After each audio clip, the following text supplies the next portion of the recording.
दक्षिण नागपुर की इस चुनावी सभा में इकट्ठे हुए मेरे सारे साथियों, मैं आप लोगों के बीच में बहुत लंबे अरसे से आता रहा हूं। छोटी छोटी मीटिंगें लेकर, छोटे छोटे कैडर कैंप लेकर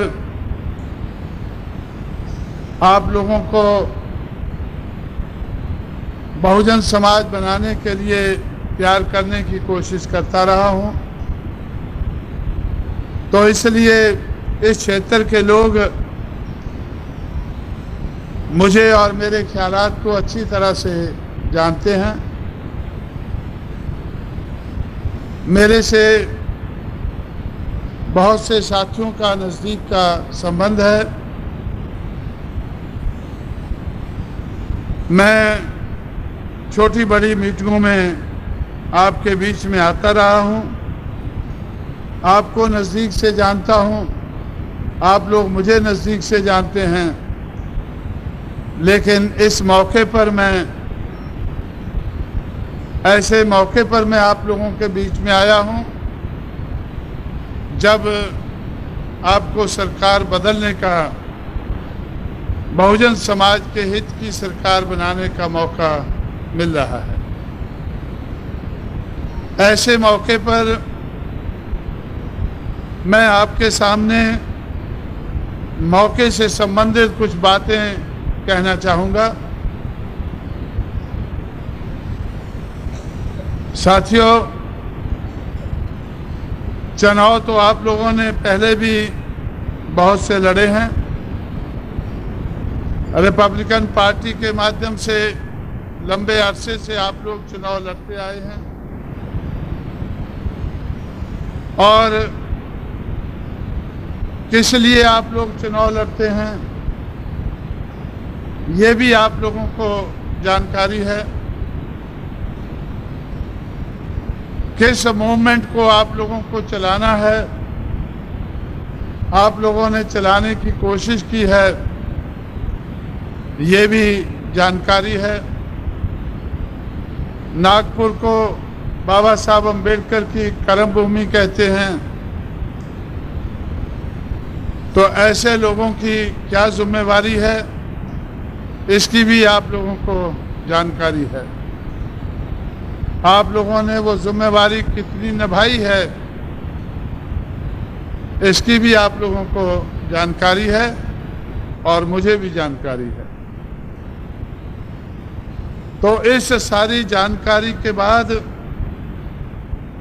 आज मैं आप लोगों के बीच में ऐसे मौके पर आया हूं,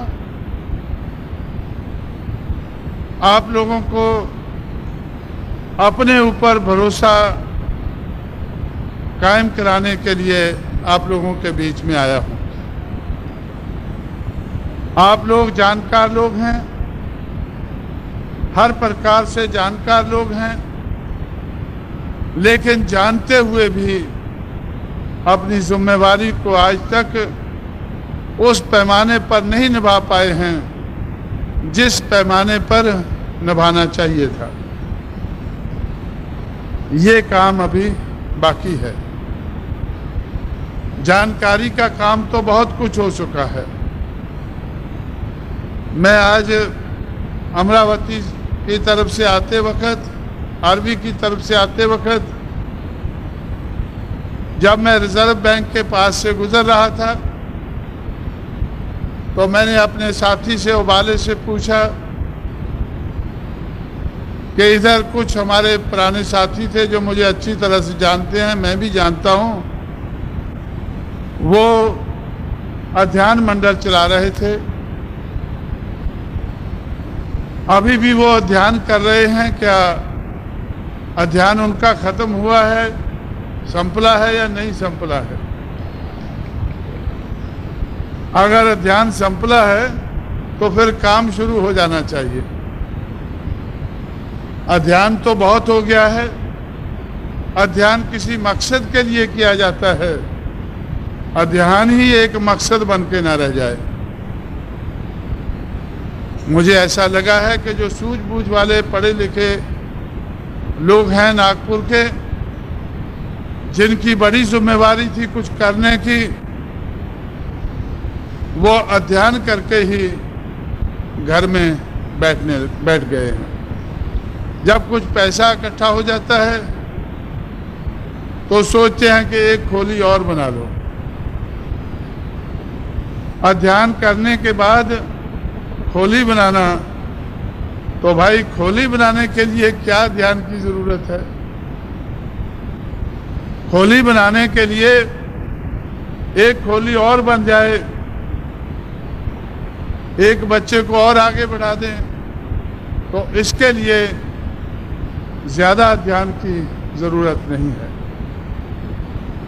अध्ययन इसलिए किया जाता है कि अध्ययन करके, जानकारी हासिल करके, ज्ञान हासिल करके उसका किसी मकसद को पूरा करने के लिए इस्तेमाल किया जाए।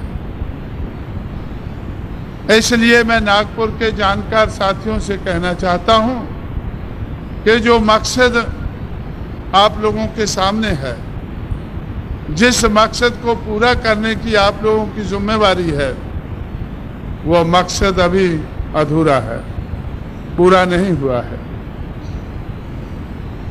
मैं नागपुर में तो बाद में आया, पूना पहले पहुंचा। जब 1960 के लगभग मैं पूना में था, तो उस वक्त तो मुझे इतनी जानकारी नहीं थी, इतनी दिलचस्पी भी नहीं थी। लेकिन 1964-65 में जब दिलचस्पी हुई, मैं अपने लोगों की मीटिंगों में जाने लगा, तो उस वक्त के नेता कहा करते थे कि बाबा साहब अम्बेडकर ने हमें कहा था कि जाओ अपनी दीवारों पर लिख लो कि हमें इस देश की शासित कर्ता जमात बनना है। जाओ अपनी दीवारों पर लिख लो, हमें इस देश की शासित कर्ता जमात बनना है। मुझे बहुत अच्छा लगता था। मैं सोचता था कि ये बहुत अच्छी बात कही है, अब इसको पूरा करना है।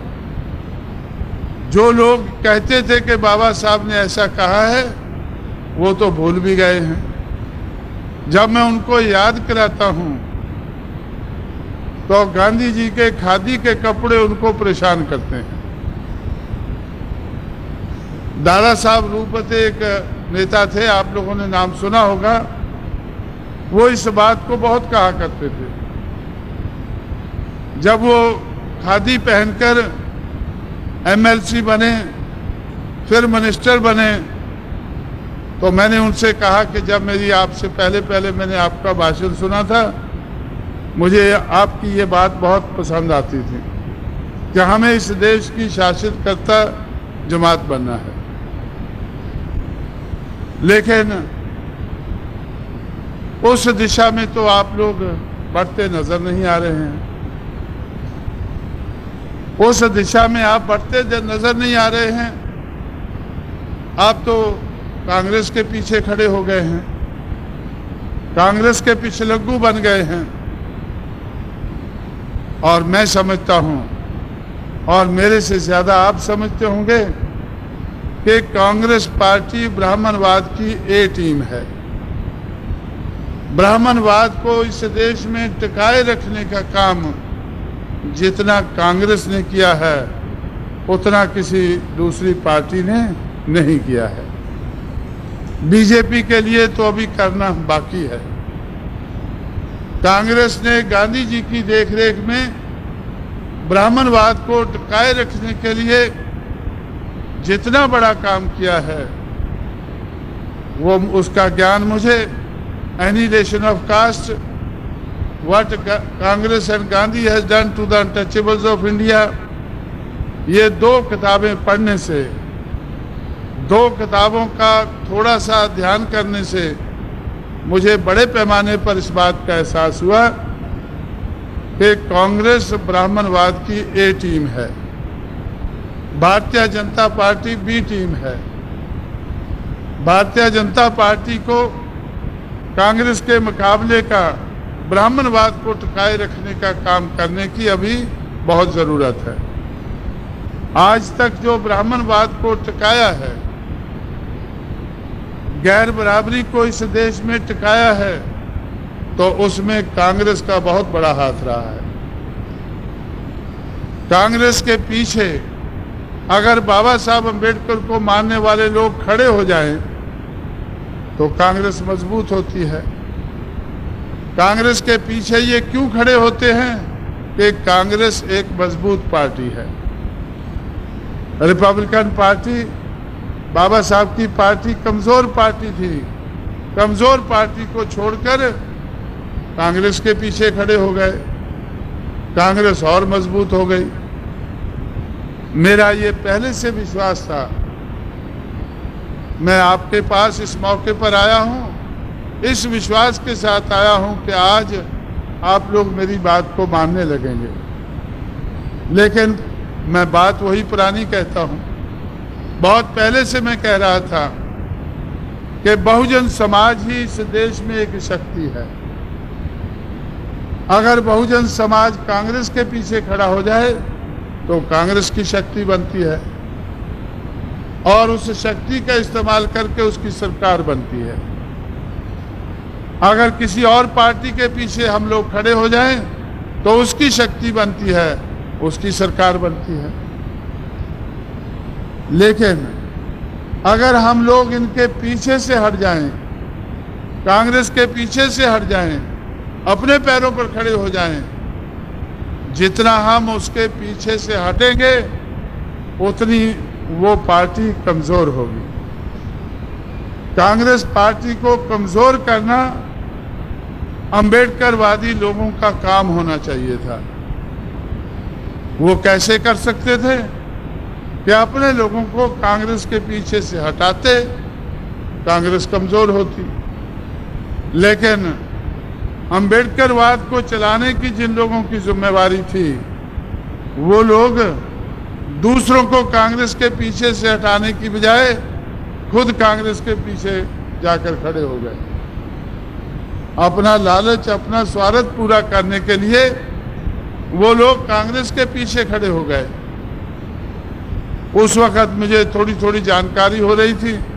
मैं उनसे पूछ रहा था कि भाई, जो काम आप कर रहे थे मैं तो समझता हूं अच्छा कर रहे थे। जो काम आप रिपब्लिकन पार्टी को चलाने का कर रहे थे, अच्छा कर रहे थे, यह अच्छा काम छोड़कर यह बुरा काम क्यों कर दिया है।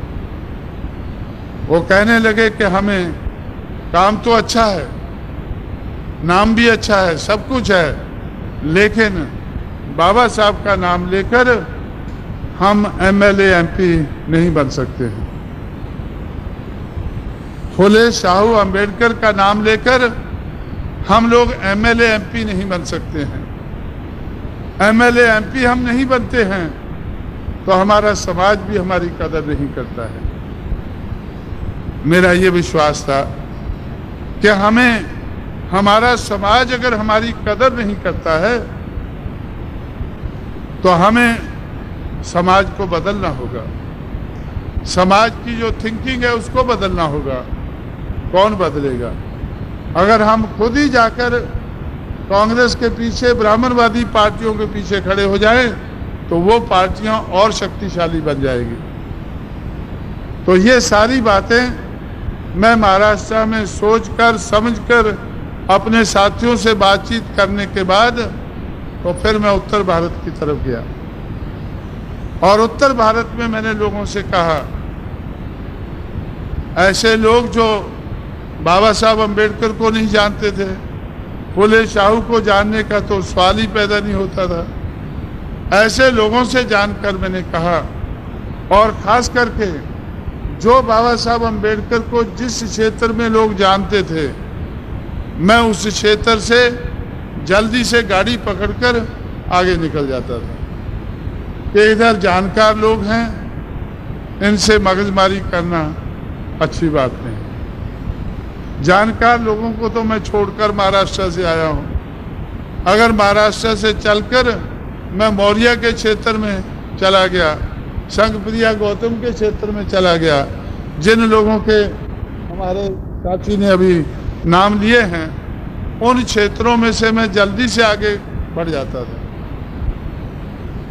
लेकिन जिस जगह कोई बाबा साहब को जानता नहीं था, उसको जाकर मैं बताता था कि एक बाबा साहब हुए हैं, उन्होंने इस देश में सामाजिक परिवर्तन लाने के लिए संघर्ष किया है। ये संघर्ष की कहानी है। एक फुले साहब हुए हैं, उन्होंने ऐसा किया है। तो लोग सोचते थे कहानी तो अच्छी है भाई। मैं उनको कहता था कि ये अधूरी है, कहानी तो अच्छी है लेकिन अधूरी है, इसको पूरा करना है। अब पूरा कौन करेगा? फुले, शाहू, अंबेडकर तीनों जिंदा नहीं है। ये काम तो हम लोगों को करना होगा। तो हम लोग वो पूछते थे कि कैसे करेंगे? भाई हम अपने दुश्मन के पीछे खड़े हैं। जब हम दुश्मन के पिछलग्गू बन जाते हैं तो दुश्मन मजबूत होता है। आओ हम इसके पीछे से हटें, हम कांग्रेस के पीछे से हटें, अपने पैरों पर खड़े हों। काम मुश्किल है, ये मुश्किल काम करना होगा। जब तक होता नहीं है तब तक सब्र रखना होगा। ये मुश्किल काम करना होगा और जब तक होता नहीं है तब तक सब्र रखना होगा। आप लोगों को शायद, आप लोग तो जानकार हैं, मेरे बारे में भी जानकारी है। आप लोगों को, बहुत से लोगों को जानकारी होगी कि जब मैंने पार्टी बनाई तो मैंने 233 कैंडिडेट उत्तर प्रदेश में खड़े किए। हर कैंडिडेट को मैंने बुलाकर, एक जगह बुलाकर उनसे कहा कि आप लोगों को मैंने टिकट तो दे दिया है, टिकट तो मैंने लखनऊ का दिया है, लेकिन आप लोगों में से कोई लखनऊ पहुंचने वाला नहीं है। लखनऊ उत्तर प्रदेश की राजधानी है, टिकट लखनऊ का दिया है, लेकिन कोई लखनऊ पहुंचने वाला नहीं है। और हमारा मैनिफेस्टो है कि हम टिकट बनाना सीखेंगे। एक लाइन का मैनिफेस्टो है कि हम दूसरों से टिकट पर नहीं खड़ेंगे, अपने पैरों पर खड़ा होकर अपना टिकट बनाकर हम अपने टिकट से असेंबली में, पार्लियामेंट में पहुंचने की कोशिश करेंगे। ये टिकट जो मैं आपको दे रहा हूं, ये प्लेटफॉर्म टिकट है। प्लेटफॉर्म तक आप लोग पहुंच जाएंगे, गाड़ी दूसरा चढ़ जाएगा। ये लखनऊ का टिकट है, लेकिन आप लोग प्लेटफॉर्म से आगे नहीं बढ़ पाएंगे। ये बात मैंने उनसे क्यों कही? इसलिए कि हमें ये मुश्किल काम करना है और जब तक होता नहीं है तब तक सब्र रखना है। अगर महाराष्ट्र के नेताओं की तरह से अगर आप लोगों ने सोचा कि अभी क्या करें, अंबेडकर बात अच्छी चीज़ है लेकिन एमएलए एमपी नहीं बन रहे। भाई एमएलए एमपी बनना बात की बात है, आप नहीं बनेंगे, आपके आने वाली पीढ़ी बनेगी। लेकिन इस काम को, इस बात को आगे बढ़ाना जरूरी है। जब तक नहीं बढ़ता है तब तक सब्र रखना है। 10 साल पहले हम लोगों ने ये काम किया। लोगों ने मेरी बात को मानकर अपने पैरों पर खड़े होकर अपनी शक्ति बनाना शुरू किया। लोग कहां से आए? अगर हमारे साथी जो उम्मीदवार हैं, अगर ये कांग्रेस से आए हैं, तो जितने लोग मैंने इकट्ठे किए हैं वो उसमें से 90% लोग कांग्रेस से आए थे। मैं तो उनको कहता था कि कांग्रेस के पीछे से हटो, अपने पैरों पर खड़े हो जाओ। जैसे लोग मेरी बात मानते गए, तो जब कांग्रेस के पीछे से हटते गए, कांग्रेस कमजोर होती गई। अपने पैरों पर खड़े होते गए तो बहुजन समाज की शक्ति बनती गई। आज 10 साल के बाद ये काम हम लोगों ने 10 साल पहले शुरू किया। बाबा साहब आपको हम छोड़कर 1956 में गए। 1956 से किया होता तो आज तक तो कहीं का कहीं होता। लेकिन हम लोग, मैंने 10 साल लोगों को सब्र रखने को बोला, ये काम को करने को बोला, तो 10 साल में हम कहाँ चले गए। 10 साल पहले कांग्रेस की सरकार हुआ करती थी, एनडी तिवारी मुख्यमंत्री थे। एनडी तिवारी मुख्यमंत्री होते थे कांग्रेस के, दिल्ली में कांग्रेस की सरकार थी। 10 साल पहले दिल्ली में कांग्रेस की सरकार थी, राजीव गांधी प्रधानमंत्री थे, एनडी तिवारी मुख्यमंत्री थे। लेकिन आज जब हम लोगों ने उत्तर प्रदेश में गंगा जमुना की धरती में हम लोगों ने कांग्रेस के पीछे से हटकर अपने पैरों पर खड़ने का काम शुरू किया, तो आहिस्ता आहिस्ता हमारी ताकत बढ़ती गई, कांग्रेस की ताकत कम होती गई। आप लोग कांग्रेस से बहुत घबराते हैं कि बहुत शक्तिशाली है, लेकिन मैं आपको बताना चाहता हूं कि 10 साल पहले जब मैंने ये काम उत्तर भारत में शुरू किया या उत्तर प्रदेश में शुरू किया, तो कांग्रेस बहुत ज़्यादा शक्तिशाली पार्टी थी। 85 मेंबर पार्लियामेंट में से 83 मेंबर पार्लियामेंट कांग्रेस पार्टी के थे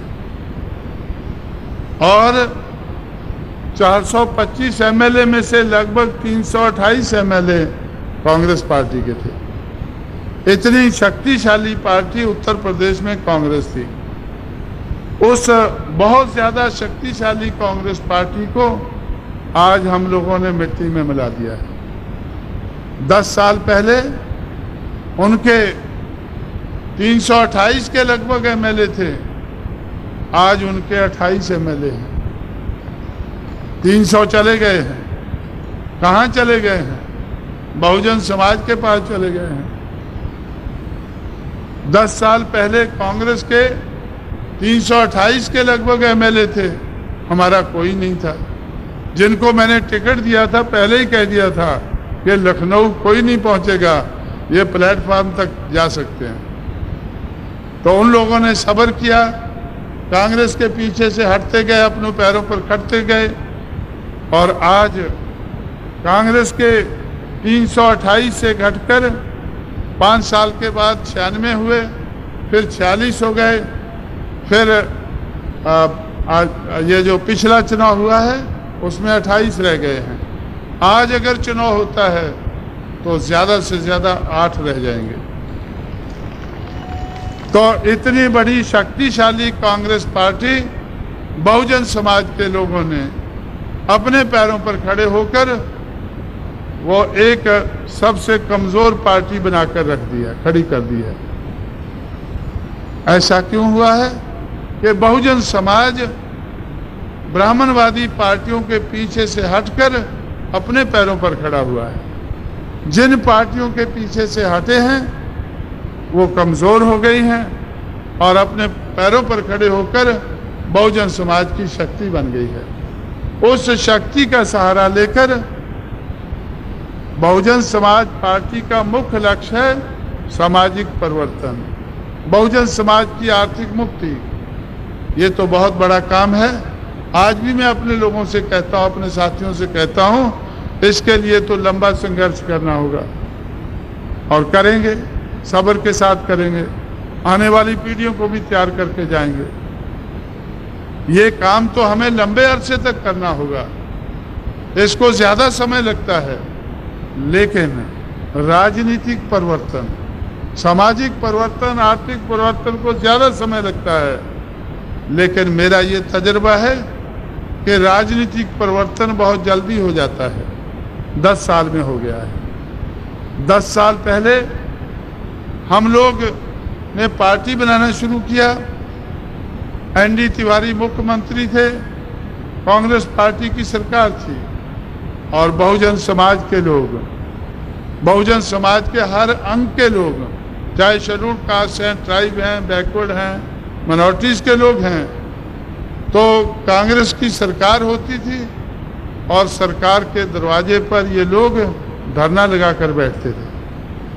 अपनी मांगे लेकर सरकार के दरवाजे पर धरना लगा कर बैठते थे। 10 साल के बाद आज जब मैं आप लोगों के बीच में बोल रहा हूँ, आज बहुजन समाज की सरकार है और कांग्रेस पार्टी एनडी तिवारी की देखरेख में धरना लगा कर बैठी है। उत्तर प्रदेश में लखनऊ उत्तर प्रदेश की राजधानी है, जहां से सरकार चलती है, तो बहुजन समाज सरकार चला रहा है। और कांग्रेस पार्टी, जिसको आप शक्तिशाली पार्टी कहते हैं, बाबा साहब के मिशन को छोड़कर आप लोग कांग्रेस के पीछे खड़े हो गए, उसकी शक्ति को और बढ़ा दिया, इतना बढ़ा दिया कि उन्होंने आपको बेवकूफ़ बनाते गए। उन्होंने रेजोल्यूशन पास किया कि अंबेडकर यूनिवर्सिटी मराठवाड़ा यूनिवर्सिटी के साथ नाम जोड़ देंगे। 16 साल तक बाबा साहब अंबेडकर को बेइज्जत होना पड़ा। आप लोग कुछ नहीं कर पाए, चिल्लाते रहे, लेकिन वो नाम का परिवर्तन नहीं करा पाए। क्यों नहीं करा पाए? क्योंकि आप लोगों ने अपने आप को कमज़ोर कर लिया। आप लोग तो कांग्रेस के पीछे खड़े हो गए, तो कांग्रेस वालों ने सोचा कि अब इनको क्या देना लेना भाई, इनकी तो कोई शक्ति नहीं है, ये तो हमारी शक्ति को बढ़ाने वाले लोग हैं, हमारे पीछे खड़े हो गए हैं। अंबेडकर को मानने वाले लोग, अंबेडकर को हार पहनाने वाले लोग, अंबेडकर को मोमबत्ती दिखाने वाले लोग, ये तो हमारे पीछे खड़े हो गए हैं। अब इनको क्या देना लेना है? उन्होंने रेजोल्यूशन पास करने के बाद भी अंबेडकर यूनिवर्सिटी आप लोगों को नहीं दी। लेकिन उत्तर प्रदेश में हम लोग उनके पीछे से हटते गए। वो कोशिश करते गए, भाई ना हटो। वो कोशिश करते गए कि ना हटो।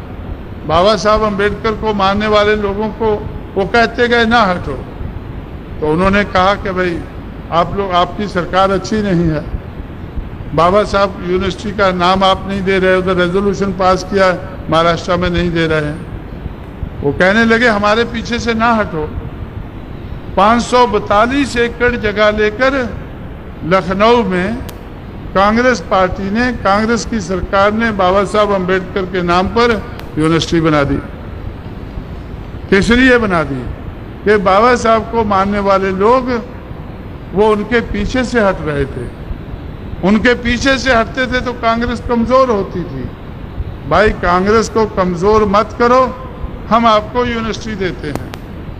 अब इधर बाबा साहब को मानने वाले लोग वो आहिस्ता करके बाबा साहब की मूवमेंट को छोड़कर कांग्रेस के पीछे खड़े हो गए और फिर मांगते हैं कि भाई बाबा साहब का यूनिवर्सिटी दे दो। यूनिवर्सिटी क्यों नहीं मिली? क्योंकि आप लोगों ने कांग्रेस को मजबूत किया। लखनऊ में बिना मांगे यूनिवर्सिटी मिली क्योंकि हम लोगों ने कांग्रेस के पीछे से हटकर कांग्रेस को कमज़ोर किया। जब कांग्रेस कमज़ोर होने लगी तो तब उन्होंने, उनकी मजबूरी से उनको ये काम करना पड़ा। तो इस किस्म का परिवर्तन उत्तर भारत में क्यों हुआ कि हम लोग कांग्रेस के पीछे से हटकर, ब्राह्मणवादी पार्टियों के पीछे से हटकर अपने पैरों पर खड़े होकर अपनी शक्ति बना के आज हम लोग सरकार चला रहे हैं। एमएलए बनते हैं, एमपी बनते हैं और मंत्री बनते हैं, सरकारें बनती है। ये बात मैं क्यों कह रहा हूँ कि जब मैं महाराष्ट्र छोड़कर गया था तो उस वक़्त बाबा साहब अंबेडकर के मिशन को छोड़कर लोग कांग्रेस पार्टी के पीछे जाकर खड़े हो रहे थे, दूसरी पार्टियों में जा रहे थे। क्यों जा रहे थे? जब मैं उनसे पूछता था क्यों जा रहे थे, कि बाबा साहब का मिशन तो अच्छा है लेकिन बाबा का नाम लेकर हम एमएलए एमपी नहीं बन सकते हैं। मैं आपसे क्यों कह रहा हूँ ये बात कि हम एमएलए एमपी बन सकते हैं। हमारे इलाका इधर बीच में बैठे हैं इधर, तो पहली बार हम लोगों ने ये जो हाथी को शिवालिक हिल्स हैं, शिवालिक हिल के जालंधर डिस्ट्रिक्ट से ये चुनकर आए, शिवालिक की पहाड़ियाँ हैं, उधर हाथी घूम रहा था। जो हाथी महाराष्ट्र से भगाया आप लोगों ने, उधर घूम रहा था, तो हमने इलाका को चुनकर लाए और ये हाथी पकड़कर दिल्ली आ गया। रास्ते में हरियाणा है तो उधर भी अभी हाथी है, उत्तर प्रदेश में है, मध्य प्रदेश में है, अब मध्य प्रदेश से लगा हुआ नागपुर है, इधर भी हाथी आ सकता है अगर आप लोग यही रास्ता अपनाएं कि आप लोग अपने पैरों पर खड़े होकर अपनी शक्ति बनाकर बहुजन समाज की शक्ति बनाकर। बहुजन समाज क्या है? बहुजन समाज कोई एक दो जाति का नहीं है, उन सारी जातियों का है, उन सारी 6000 जातियों का है जिनको ब्राह्मणवाद ने गिराया है, अपमानित किया है, नुकसान पहुंचाया है और पिछड़ा किया है। किसी को कम, किसी को ज्यादा। हमारे साथी जो उम्मीदवार हैं ये ओबीसी के हैं, इनको कम अपमानित किया है, आप लोगों को ज्यादा किया होगा, किसी को और ज्यादा किया होगा। जो लोग जाति के आधार पर अपमानित किए गए लोग हैं, जिनको महात्मा फुले शूद्र और अतिशूद्र कहते थे, तो उन लोगों को हमने इकट्ठा किया है और इकट्ठा करके जब गिनती की है तो हमें 100 में से 85 नजर आते हैं। परिवर्तन चाहते थे, उसके लिए उन्होंने संघर्ष किया और बहुत बड़े पैमाने पर परिवर्तित समाज व्यवस्था को किया, लेकिन वो परिवर्तन पूरा नहीं हुआ है, अधूरा रह गया है। उसको पूरा करना हम लोगों का काम है। एक दो जातियों को लेकर हम ये परिवर्तन नहीं कर सकते हैं, तो ये काम कौन करेगा? जिनकी जरूरत है, जिनको परिवर्तन की जरूरत है। जरूरत किनको है? जिनको ब्राह्मणवाद ने गिराया है, पिछाड़ा है, अपमानित किया है। ऐसे सारे लोगों को मिलकर ये परिवर्तन करना होगा। ये मैं क्यों कहता हूं कि परिवर्तन का काम आसान हो जाता है, इकट्ठे होकर मिलजुल कर ये परिवर्तन का काम आसान हो जाता है। आज उत्तर प्रदेश में हमारी सरकार है, उत्तर प्रदेश में हमारी सरकार है। बहुजन समाज पार्टी का अध्यक्ष जंग बहादुर पटेल है। आज उत्तर प्रदेश का बहुजन समाज पार्टी का अध्यक्ष जंग बहादुर पटेल है। वो कुणबी कम्युनिटी से है। असेंबली में हमारा नेता वर्मा है, वो भी कुणबी कम्युनिटी से है। जिन शेड्यूल्ड कास्ट के लोगों ने उनको अपना एक एक वोट देकर आगे बढ़ाया है, उनको कोई एतराज नहीं है, उन लोगों को कोई एतराज नहीं है। आज उत्तर प्रदेश में हमारी सरकार है और चमार कम्युनिटी ने 95% वोट चमार कम्युनिटी ने दिया है और चमार कम्युनिटी सबसे बड़ी कम्युनिटी है। कुणबी कम्युनिटी उसके मुकाबले में बहुत छोटी है, यादव छोटी है, हर कम्युनिटी उसके मुकाबले में छोटी है। जो सबसे बड़ी कम्युनिटी है उस कम्युनिटी ने 95% बीएसपी को, हर उम्मीदवार को वोट दिया है और खुद भी वो 23 एमएलए बनकर आए हैं। और कांग्रेस पार्टी का अध्यक्ष चमार कम्युनिटी का था। जिस दिन से मैंने ये काम शुरू किया तो कांग्रेस पार्टी ने चमारों को और बढ़ावा दिया हमारी मूवमेंट को रोकने के लिए। अंबेडकर यूनिवर्सिटी बनाई और ये मार्च 1985 से कांग्रेस का प्रेसिडेंट राजेंद्र कुमारी वाजपेयी एक ब्राह्मण औरत को हटाकर तो उन्होंने एक चमार को बना दिया। 11 साल तक वो अध्यक्ष रहा। उत्तर प्रदेश कांग्रेस कमेटी का अध्यक्ष 11 साल तक उन्होंने चमार को रखा। किस लिए रखा? कि भाई चमार लोग हमारे पीछे से हटना नहीं चाहिए। ये तो बहुत ज्यादा संख्या है इनकी, अगर ये हट गए तो हम कमजोर हो जाएंगे। लेकिन चमारों ने उनकी बात को नहीं माना। बाबा साहब अम्बेडकर का, फुले का, शाहू की विचारधारा को अपनाकर अपने पैरों पर खड़े होते गए और जिस चमार को उन्होंने अध्यक्ष बनाया और 11 साल तक रखा, 93 में चुनाव हुआ तो बहुजन समाज पार्टी के एक चमार कैंडिडेट ने उसको 45,000 वोट के मार्जिन से हराया। कांग्रेस का अध्यक्ष जिसको हवा समझते हैं कि भाई कांग्रेस के पीछे चलो, इसी की सरकार बनेगी।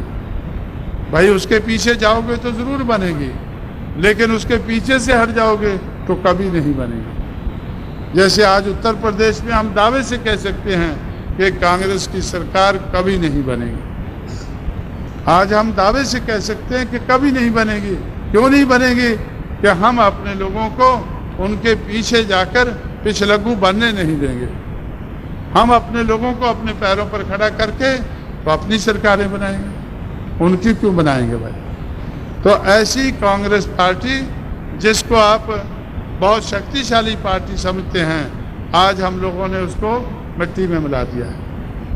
आप भी अगर बाबा साहब अम्बेडकर, फुले और शाहू, इनकी विचारधारा जो देश में परिवर्तन लाने के लिए विचारधारा है, उसको अपनाकर अगर आप लोग अपने पैरों पर खड़े होंगे, ब्राह्मणवादी पार्टियों के पीछे से हटेंगे, तो मैं आपको कहता हूं कि आपका काम उत्तर प्रदेश से ज़्यादा आसान है। हमारे साथी अभी बता रहे थे कि उत्तर प्रदेश में तो बहुत ज़्यादा अंधविश्वास था, ब्राह्मणवाद का बहुत बोलबाला था, ब्राह्मणवाद का उधर बहुत बोलबाला था। लेकिन आज इतना ज़्यादा उन लोगों ने अपने पैरों पर खड़े होकर परिवर्तन किया है। वो बोलबाला क्यों था? कि ब्राह्मणवाद को बनाने वाले जो ऋषि मुनि है, उत्तर प्रदेश उनकी धरती है, गंगा जमुना की धरती है। महाराष्ट्र में तो काम बहुत आसान है। महाराष्ट्र में ना कोई ऋषि हुआ है ना मुनि हुआ है, महाराष्ट्र में तो संत महात्मा हुए हैं। तो संत महात्मा की धरती में ये काम आसान है। गंगा जमुना जहाँ हमारे लोग लुटने के लिए लाखों में जाते हैं, ऐसे कोई नदी भी नहीं है। इधर तो गोदावरी है या कृष्णा है, जो दो नदियां बड़ी मैं जानता हूँ, एक गोदावरी एक कृष्णा है। बहुत कम लुटाई होती है उधर, गंगा और जमुना के मुकाबले में बहुत कम लुटाई होती है। और जो साधु संत है या संत महात्मा, उन्होंने भी इतना नुकसान नहीं किया इंसान का जितना ऋषि मुनियों ने किया है। तो ऋषि मुनियों की धरती में, गंगा जमुना की धरती में ये काम मुश्किल था, लेकिन महाराष्ट्र में ये काम आसान है। और फिर ये काम करने के लिए गंगा जमुना की धरती में किसी ने उनको तैयार नहीं किया। ये काम करने के लिए, परिवर्तन का काम करने के लिए, आप लोगों को तैयार करने के लिए फुले, शाहू, अम्बेडकर, 3 महापुरुष पैदा हुए।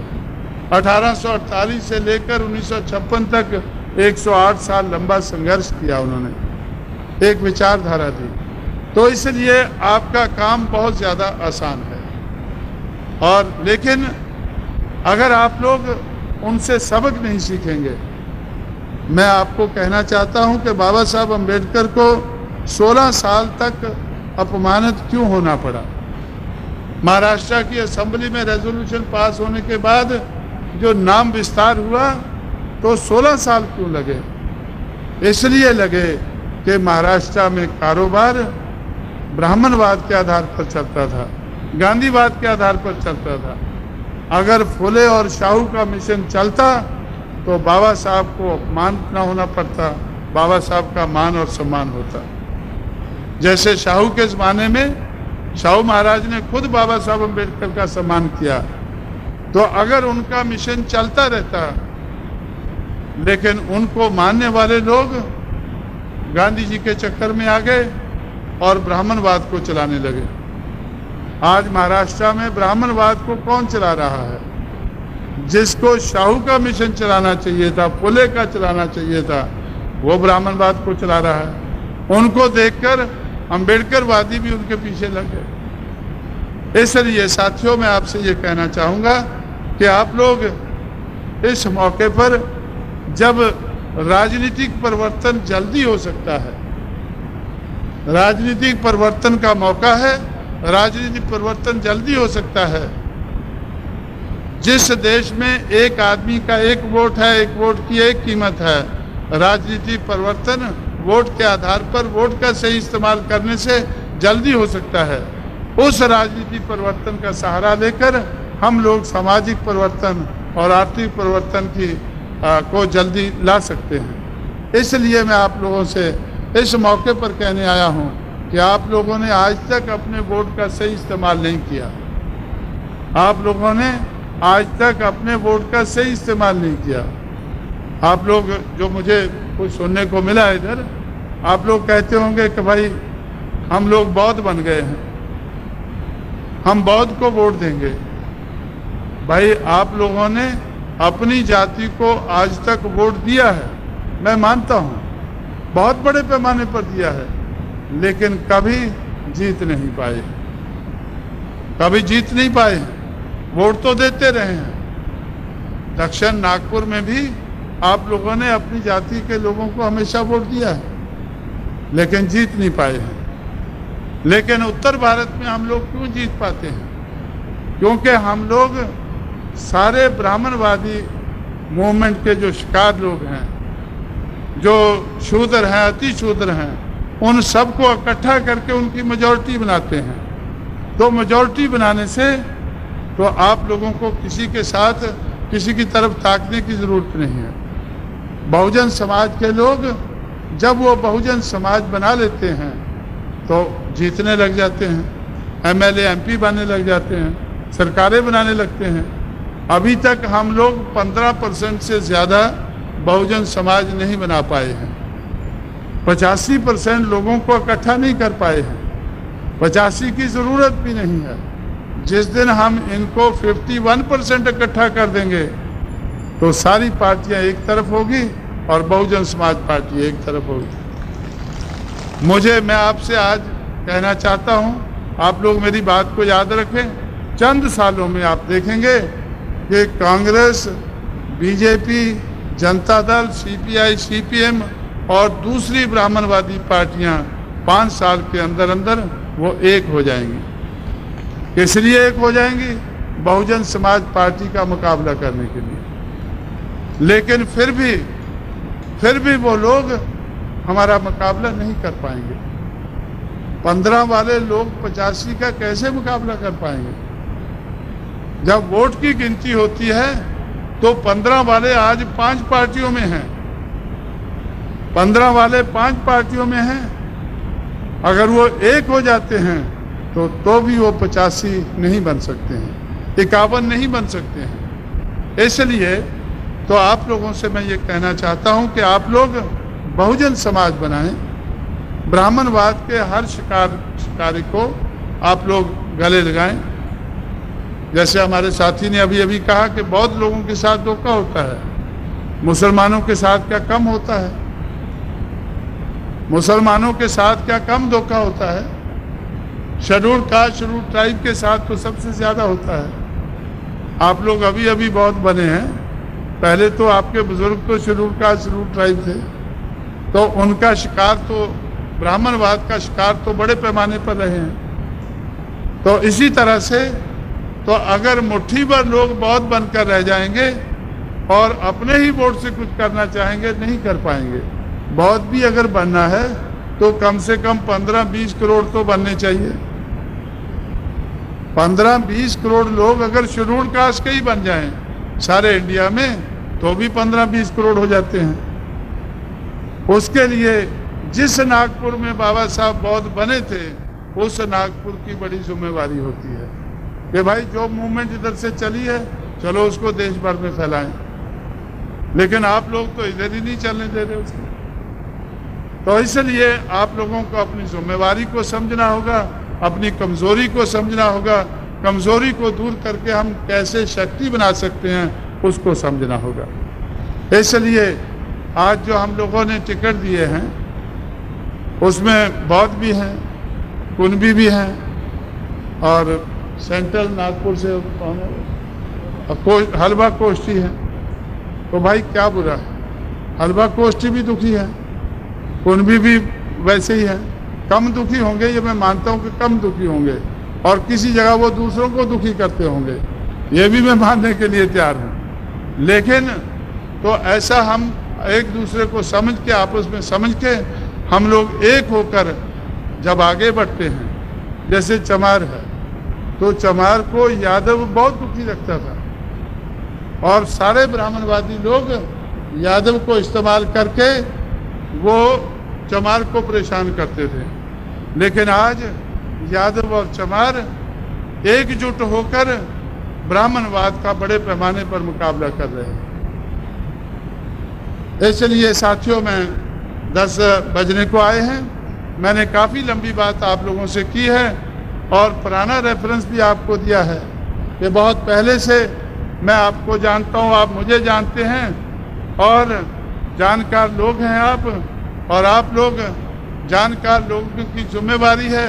जिम्मेवारी निभाने के लिए आप लोग अपने पैरों पर खड़े होकर, और चुनाव का मौका है, इस चुनाव के मौके पर आप लोग अपना वोट जो आप लोगों ने आज तक सही इस्तेमाल नहीं किया है, इस मौके पर सही इस्तेमाल करेंगे और हाथी के निशान पर मोहर लगाकर ज़्यादा से ज़्यादा मतों से अपने उम्मीदवारों को पूरे महाराष्ट्र में जिताएंगे, पूरे विदर्भ में जिताएंगे।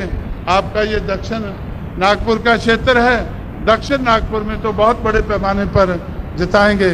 ऐसा मैं आपसे अपील करते हुए, सहयोग की आशा रखते हुए मैं आपसे विदा लेता हूँ। जय भीम, जय भारत। तो लाइक कीजिए, शेयर कीजिए, सब्सक्राइब